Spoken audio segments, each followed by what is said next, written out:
जय Hind, Vande Mataram. Dear friends, आज के इस क्लास में हम लोग बात करेंगे पद्म पुरस्कार 2025 से। जितने भी पद्म पुरस्कार हैं इस पर हम लोग बात करेंगे। पद्म पुरस्कार क्या होता है, कितने भागों में से बांटा गया है, ये सारी चीज़ें हम लोगों ने इस क्लास में डिस्कशन करनी है। तो जुड़े रहिए हमारे साथ वीडियो के अंत तक और इस वीडियो को देखना बिल्कुल मत भूलिएगा। देखिए, सबसे पहले हम बात करते हैं यहाँ पर पद्म विभूषण की। पद्म विभूषण क्या होता है, किस लिए दिया जाता है। अगर इसकी बात करें हम लोग तो पद्म पुरस्कार की घोषणा हर साल गणतंत्र दिवस यानी कि 26 जनवरी की पूर्व संध्या पर ही की जाती है और पद्म पुरस्कारों से सम्मानित लोगों को राष्ट्रपति एक प्रमाण पत्र और पदक देते हुए करते हैं। यानी कि जो पद्म पुरस्कार होता है वो राष्ट्रपति के द्वारा दिया जाता है, एक प्रमाण पत्र के रूप में पदक दिया जाता है।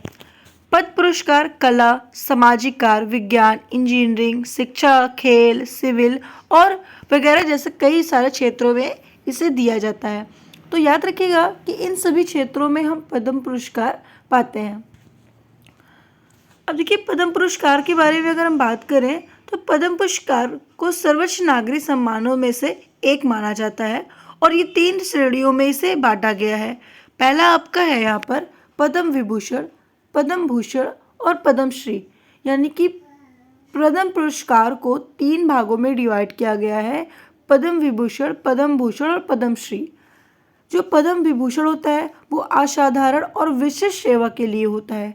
पद्म भूषण की बात करें तो उच्च क्रम की विशिष्ट सेवा के लिए होता है और पद्मश्री की बात की जाए तो प्रतिष्ठित सेवा के लिए होता है। तो इन तीनों को इसलिए दिया जाता है, आप समझ पा रहे होंगे कि पद्म विभूषण जो होता है वो असाधारण और विशिष्ट सेवा के लिए हो गया, पद्म भूषण जो हो गया वो उच्च क्रम की विशिष्ट सेवा के लिए हो गया, पद्मश्री जो हो गया वो प्रतिष्ठित सेवा के लिए हो गया। और पद्म पुरस्कार की जो स्थापना हुई थी वो 1954 में की गई है। अब आगे बात करते हैं पद्म विभूषण के बारे में, कुछ और डिटेल्स में जान लेते हैं। देखिए, पद्म विभूषण भारत सरकार द्वारा दिए जाने वाला दूसरा सबसे बड़ा नागरिक सम्मान होता है और यह सम्मान देश के लिए असैनिक क्षेत्रों के लिए किए गए असाधारण योगदान के लिए दिया जाता है। यह सम्मान भारत के राष्ट्रपति के द्वारा ही दिया जाता है और इसकी स्थापना 2 जनवरी 1954 में किया गया था। पद्म विभूषण की बात यहाँ पे की जा रही है कि जो पद्म विभूषण है वो 2 जनवरी 1954 में इसकी स्थापना की गई थी और ये राष्ट्रपति के द्वारा ही दिया जाता है। आगे अगर हम बात करें पद्म विभूषण की तो भारत सरकार द्वारा दिए जाने वाला ये दूसरा सबसे नागरिक सम्मान है, ये मैंने आपको पहले ही बता दिया। लेकिन आपको एक चीज़ और भी याद रखना है कि यह सम्मान जो होता है, ठीक है, राष्ट्रपति के द्वारा हम देते हैं, स्थापना 2 जनवरी 1954 में करते हैं। 2025 में टोटल 7 व्यक्तियों को पद्म विभूषण भी प्रदान किया गया है। वो कौन कौन से व्यक्ति हैं इस पे हम लोग आपको बात करेंगे। क्वेश्चन भी आपसे यही पूछे जाते हैं, 2025 में किसे किसे पद्म विभूषण प्रदान हुआ, ठीक है, पद्म विभूषण की स्थापना कब हुई थी, कितने लोगों को दिया गया था, किसके द्वारा दिया जाता है, यही सारे क्वेश्चंस आपके एग्जाम में बनते हैं। तो 2025 में टोटल 7 पद्म विभूषण प्रदान किए गए हैं। फर्स्ट आपका है चिकित्सा तेलंगाना, जो चिकित्सा के रूप में दिया गया है श्री ध्रुव नागेश्वर रेड्डी को, ये तेलंगाना के रहने वाले हैं। जगदीश सिंह खेर को दिया गया है, ठीक है, जो न्यायमूर्ति सेवानिवृत्त हैं, लोक कार्य करते थे, ये चंडीगढ़ के हैं। नेक्स्ट आपका श्रीमती कुमुदिनी रजनीकांत लाखिया, इन्हें कला के पुरस्कार में मिला और ये गुजरात की रहने वाली हैं। नेक्स्ट लक्ष्मी नारायण सुब्रमण्यम, इन्हें भी कला के रूप में मिला, ये कर्नाटक के रहने वाले हैं। तो इस तरीके से 4 लोगों को मैंने बताया। आगे 3 लोगों की बात करें यहाँ पर तो शारदा सिन्हा, ये मरणोपरांत के रूप में पाई, जो कला के रूप में पाई और ये बिहार की रहने वाली हैं। ओसामू सुजुकी, इन्हें व्यापार और उद्योग के रूप में मिला, जो जापान के रहने वाले हैं। MT वासुदेवन नायर, इन्हें शहीद और शिक्षा के रूप में मिला, जो केरल से रहने वाले हैं। तो इस तरीके से टोटल पद्म विभूषण जो है वो 7 लोगों को मिला है और आपको यही याद रखना है उन 7 व्यक्तियों का नाम किसको किस रूप में प्राप्त हुआ है। ठीक है, अब हम आगे बात करते हैं यहाँ पर पद्म विभूषण के बारे में नेक्स्ट। देखिए, अब अगर आगे बात करें यहाँ पर, देखिए नेक्स्ट अगर बात यहाँ पे होती है तो पद्म भूषण की होती है। अभी तक आपने देखा पद्म विभूषण की जो 7 लोगों को दिया गया, अब पद्म भूषण की बात कर रहे हैं। तो पद्म भूषण भी दूसरा सबसे बड़ा नागरिक सम्मान है। इसकी भी स्थापना 2 जनवरी 1954 में हुई थी।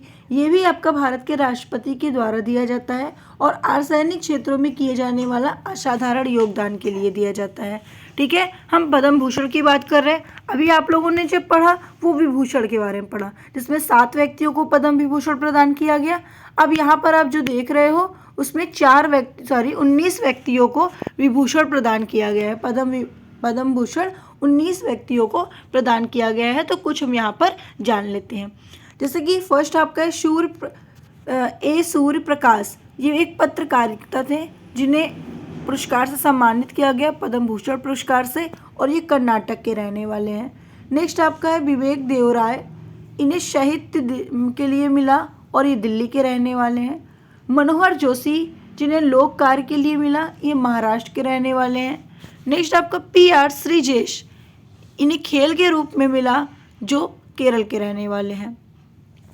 आगे अगर हम बात करें और भी लोगों की, तो पंकज उधास, जो कला के रूप में प्राप्त किए, ये महाराष्ट्र के हैं। साध्वी रिंतभरा, जो सोशल वर्क के लिए पाई, जो यूपी से हैं। शेखर कपूर, ये भी कला के रूप में मिला, महाराष्ट्र के रहने वाले हैं। सुशील कुमार मोदी, ये भी आपका लोक कार्य के लिए पाए, जो बिहार से हैं। नेक्स्ट आपका है शोभना चंद्र कुमार, जो कला के रूप में पाई, और ये तमिलनाडु से हैं। तो कुछ इस प्रकार से पद्म भूषण पाने वाले भी व्यक्ति हैं। ठीक है, आपसे अलग अलग क्वेश्चन अलग अलग तरीके से पूछा जा सकता है, इसलिए आपको पूरा याद रखना है।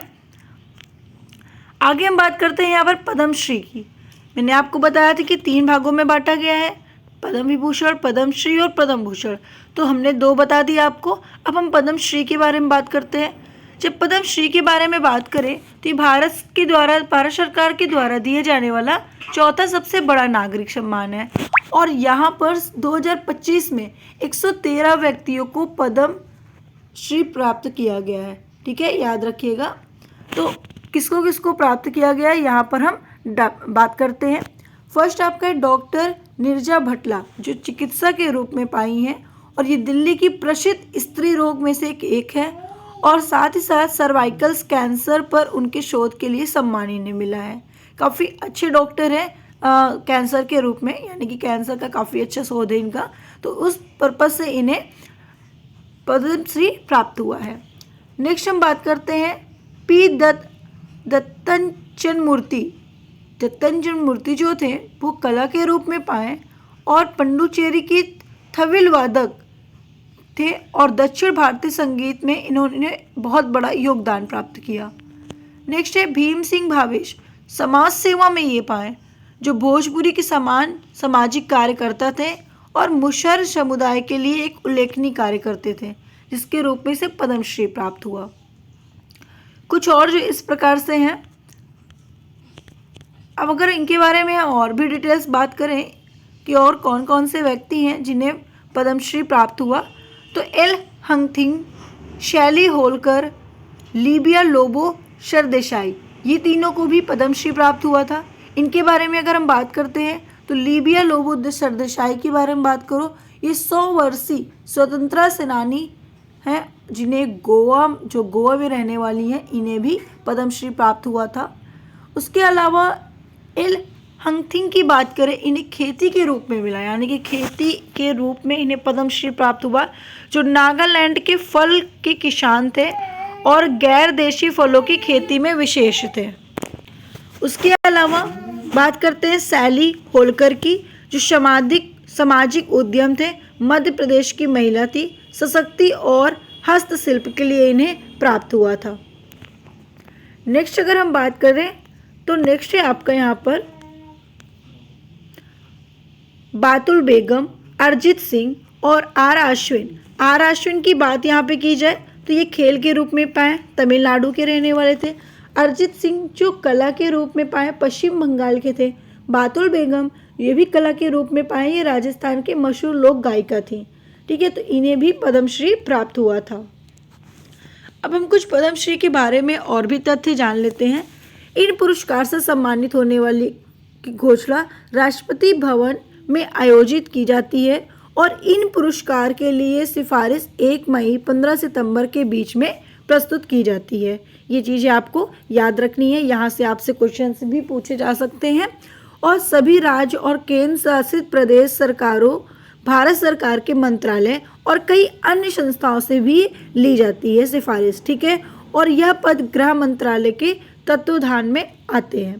पहली बार 1954 में प्रदान किया गया था। तो ये चीज़ें आपको याद रखनी है। और पद्म पुरस्कार की घोषणा हर साल 26 जनवरी के पूर्व संध्या पर ही की जाती है। और किस क्षेत्र में दी जाती है ये भी मैंने आपको स्टार्टिंग में ही बताया कि कला, साहित्य, शिक्षा, खेल, चिकित्सा, किसान, समाज सेवा, विज्ञान, इंजीनियरिंग, लोक सेवा, सिविल सेवा, इन सभी के लिए, व्यापार और उद्योग के लिए भी दी जाती है। ठीक है, तो ऐसी लगी वीडियो हमें कमेंट करके ज़रूर बताइएगा। मैंने आपको जितने भी इम्पॉर्टेंट फैक्ट थे मैंने सारे इस पर बताएं, और जितने भी इम्पॉर्टेंट टॉपिक थे जहाँ से क्वेश्चंस आपके एग्ज़ाम में अक्सर पूछे जाते हैं वो भी बताएं। तो आप एक बार क्वेश्चन को ज़रूर सॉल्व करिएगा पद्मश्री, पद्म पुरस्कार से।